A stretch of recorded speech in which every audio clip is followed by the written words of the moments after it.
Welcome everybody. Today we are going to discuss about a poem which is composed by the William Shakespeare.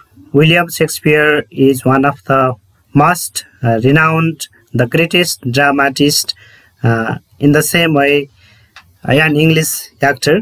आज चाहिँ हामी William शेक्सपियरले all the world is a stage भन्ने पोएमको बारेमा हेर्दैछौँ। William शेक्सपियरलाई सायद धेरैले चिन्नुभएको छ। उनी एउटा महान नाटककार, यसै गरेर कवि र एउटा इङ्ग्लिस एक्टरको रूपमा पनि उनलाई लेखिन्छ।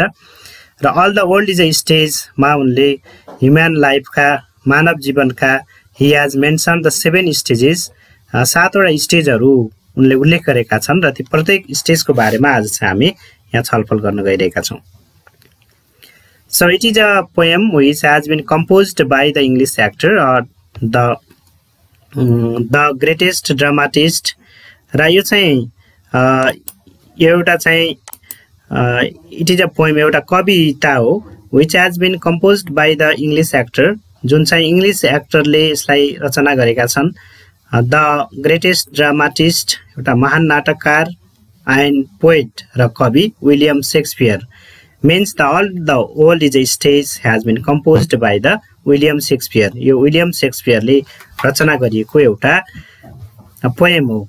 द पोएट सेज दैट, र कविले भन्छन् कि the world is a stage, संसार भनेको एउटा मञ्च हो, अर अ फोरम, एउटा चाहिँ मञ्च हो, where the men or women have played different roles in the world or the earth during the lifetime.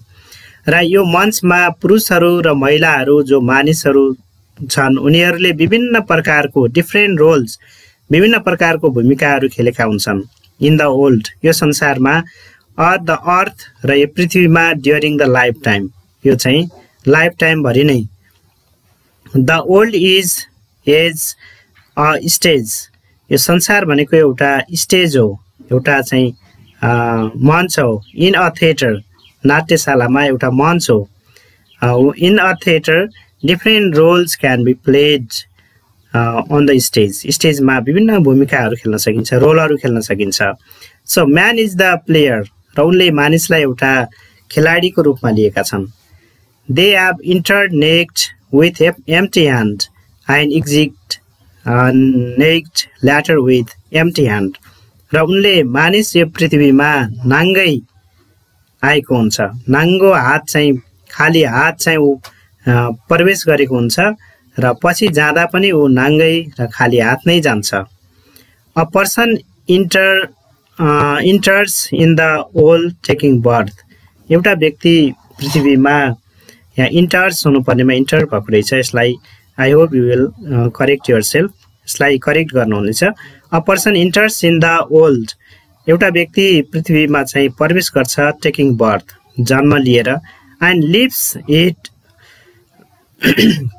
When he or she dies, र ऊ चाहिँ जब मर्छ त्यसपछि उसले संसारलाई छोड्छ।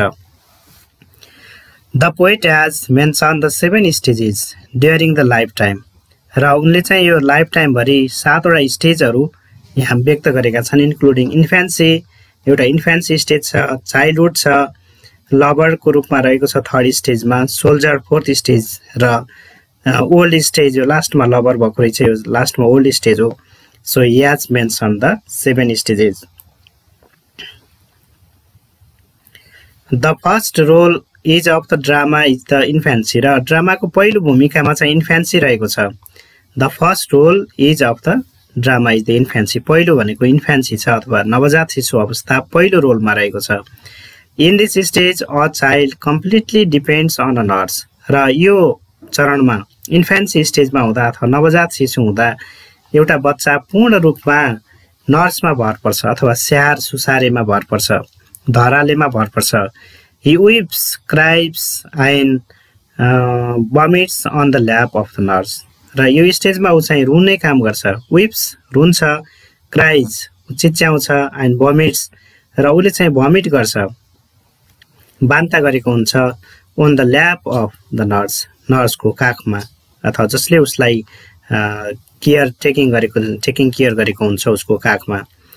इन द सेकेन्ड स्टेज, र दोस्रो चरणमा he acts as a school boy, ऊ चाहिँ एउटा स्कुल बोयको रूपमा उसले काम गर्छ।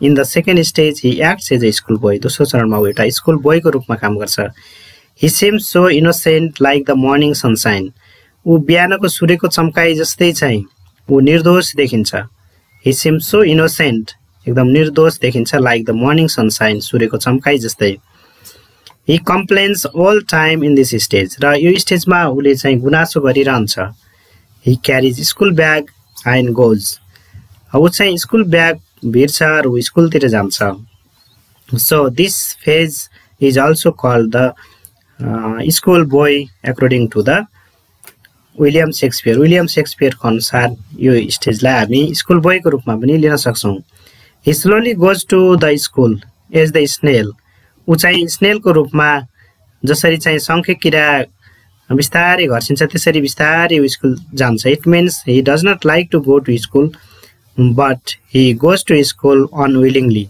ऊ स्कुल जान चाहिँ इच्छा गरिरहेको हुन्न तर ऊ चाहिँ इच्छा नलाई पनि स्कुल जानुपर्ने हुन्छ the child makes his own thought in this stage यो स्टेजमा बच्चाले आफ्नै सोच बनाउँछ and hopes to make everything his own basis उसले हरेक कुराहरू आफ्नै बेसमा आफ्नै आधारमा चाहिँ तयार गर्ने अपेक्षा गर्छ his life remains is the school going student र यो स्टेजमा उसको जीवन भनेको एउटा विद्यालय जाने विद्यार्थीको रूपमा रहन्छ the role of the third stage is the lover र तेस्रो स्टेज ऊ एउटा लभरको रूपमा रहन्छ प्रेमी र प्रेमिकाको रूपमा रहन्छ in this stage the lover size like a furnace र उसले चाहिँ यो स्टेजमा एकदमै उसलाई साइज गरेको हुन्छ लामो सास फेर्छ अथवा उसले टायर्ड अफ फिलिङ गर्छ it means he realizes in he fell in love है he has fallen in love ऊ चाहिँ लभमा फलन भएको हुन्छ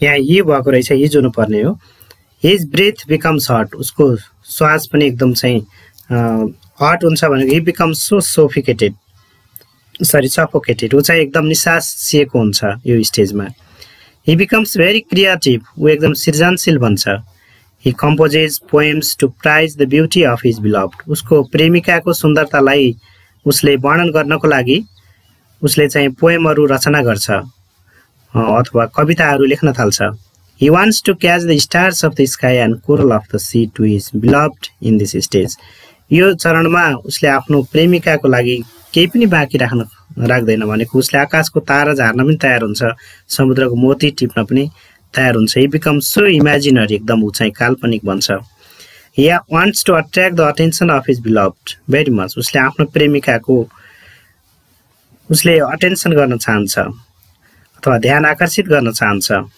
अट्र्याक्ट द अटेन्सन गर्न चाहन्छ ध्यान आकर्षित गर्न चाहन्छ the fourth stage is the role of a soldier चौथो स्टेज चाहिँ एउटा सिपाहीको भूमिका हो the soldier swears oaths for the nation and personal reputation र उसले कसम खाएको हुन्छ यो स्टेजमा देशको लागि र उसको पर्सनल रिप्युटेसन प्राप्त गर्न चाहन्छ कामबाट अथवा चाहिँ वर्कबाट उसले व्यक्तिगत मान प्रतिष्ठा प्राप्त गर्न चाहन्छ he wants to guard his country उसले आफ्नो देशलाई रक्षा गर्न चाहन्छ he has a beard like a leopard उसको चाहिँ चितुवाको जस्तो बियर्ड हुन्छ he goes to the battle field ऊ रणभूमिमा जान्छ युद्धभूमिमा जान्छ he becomes aggressive as well as ambitious र यो स्टेजमा एकदम महत्त्वकांक्षी बन्छ अग्रेसिभ बन्छ उसलाई फुर्ती फार्ती आउँछ अब हाम्रो कन्टेक्स्टमा हेऱ्यौँ भने एउटा जब अथवा इम्प्लोइमेन्टको स्टेज पनि भन्न सकिन्छ he seeks reputation even at the risk of his life उसले आफ्नो जीवनलाई जोखिममा राखेर पनि प्रतिष्ठा मान सम्मान चाहिँ कमाउन चाहन्छ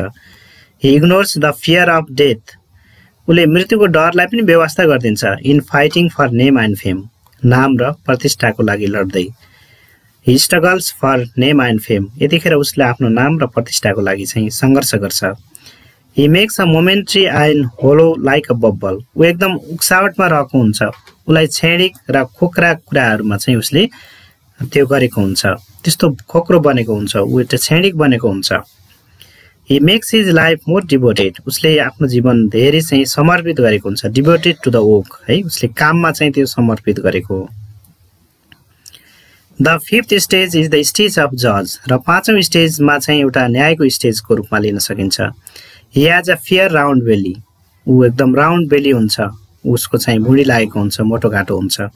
he is fat from eating chicken, उसले राम्रो पोषणयुक्त न्युट्रिसनल फुडहरू खान पाएको हुन्छ। ही बिकम्स मेजर, ऊ परिपक्व हुन्छ। ही गिभ्स सजेसन्स टु अदर्स, उसले अरूलाई सल्लाहहरू दिने स्टेजमा हुन्छ, ऊ सुझावहरू दिन थाल्छ। ही बिकम्स स्ट्रङ, ऊ बलियो हुन्छ। He makes a well shaped beard, उसले चाहिँ आफ्नो बियर्डलाई वेल सेप्ड बनाएको हुन्छ। He looks relaxed and funny, ऊ रमाइलो र चाहिँ एकदम रिल्याक्स देखिन्छ। He pretends him a logical and intelligent, उसले आफूलाई एकदम तार्किक भएको र बुद्धिमान विवेकी भएको चाहिँ बहाना गर्छ। ही गिभ्स मेनी मोडर्न इक्जाम्पल्स, उसले धेरै आधुनिक कुराहरू, आधुनिक उदाहरणहरू दिन्छ। It means he says that he has understood the old, उसले चाहिँ संसारलाई बुझेको कुराहरू यहाँ गरेको हुन्छ। The sixth stage is the old stage, र 6औं स्टेज भनेको चाहिँ एउटा ओल्ड स्टेज हो। इन दिस स्टेज, र यो स्टेजमा ही बिकम्स सो थिन, ऊ चाहिँ एकदम थिन हुन्छ, दुब्लो पातलो हुन्छ। The clothes do not fit him, कपडाहरू उसलाई फिट हुँदैनन् यो स्टेजमा। His voice becomes soft and childish, उसको चाहिँ भोइसहरू एकदम नरम हुन्छ, बच्चाको जस्तो हुन्छ। द स्टेज, यो 7th स्टेज हो, द फाइनल स्टेज हुनुपर्ने हो यहाँ। The stage has been said as the second childhood, र अब यो 7औं स्टेजलाई दोस्रो चाइल्डहुडको रूपमा लिइन्छ। In this stage the man becomes is passive and dependent, यो स्टेजमा मानिस चाहिँ एकदम निष्क्रिय हुन्छ र परनिर्भर हुन्छ। His sense organs do not work well, उसका सेन्स अर्गान्सहरूले त्यति राम्रो काम गर्दैनन्। उसका ज्ञानेन्द्रियहरूले, सेन्स अर्गान्स भनेको नाक, कान, होइन, यसै गरेर चाहिँ यो चाहिँ जिब्रो भयो, होइन, यसले चाहिँ आँखा, यसले चाहिँ त्यति राम्रो ज्ञानेन्द्रियहरूले काम गर्दैनन्। ही क्यान नट हियर, उसले राम्रोसँग सुन्न सक्दैन। स्मेल, राम्रो चाहिँ स्मेल लिन सक्दैन। Taste and see the side properly, यहाँ प्रोपरली राख्दा राम्रो हुन्छ, उसले राम्रोसँग देख्न पनि सक्दैन। Then the men die with the struggle, the men dies with the struggle, र सङ्घर्षसँगै मान्छेको मृत्यु हुन्छ। There becomes the end of life with the death, मृत्युसँगै जीवनको अन्त्य हुन्छ। So man is the only guest here, त्यसकारण यो पृथ्वीमा, यो धरतीमा मानिस भनेको एउटा पाहुना मात्र हो। होइन, man is living in this world, जब मानिस यो संसारमा बाँचिरहेको हुन्छ, he may have different kinds of roles, उसका विभिन्न प्रकारका रोलहरू हुन्छन्। दिज रोल्स बिकम्स टेम्पोररी, ती रोलहरू चाहिँ सबै क्षणिक रोलहरू हुन्छन्। म्यान इज मोर्टल, मानिस चाहिँ मरणशील प्राणी हो। The man is ultimate loser in the game of life, र यो चाहिँ जीवनको खेलमा मानिसले अनन्ततः हारेको हुन्छ। The poem is realistic and heart touching, र यो पोएम यथार्थपरक छ, यो कविता, र चाहिँ हाम्रो मन छुने खालको छ। Okay, I think you have understood this poem, मलाई लाग्छ तपाईँहरूले यो पोएम बुझ्नुभएको होला। Here are some slight grammatical mistakes in some words, so I hope you can correct yourself. के अलिअलि ग्रामेटिकल मिस्टेक देखेँ 1-2वटा, त्यसलाई तपाईँहरूले मैले भनेको पनि छु, त्यसलाई करेक्ट गर्नु र पढ्नुहुनेछ। Thank you very much for watching this video.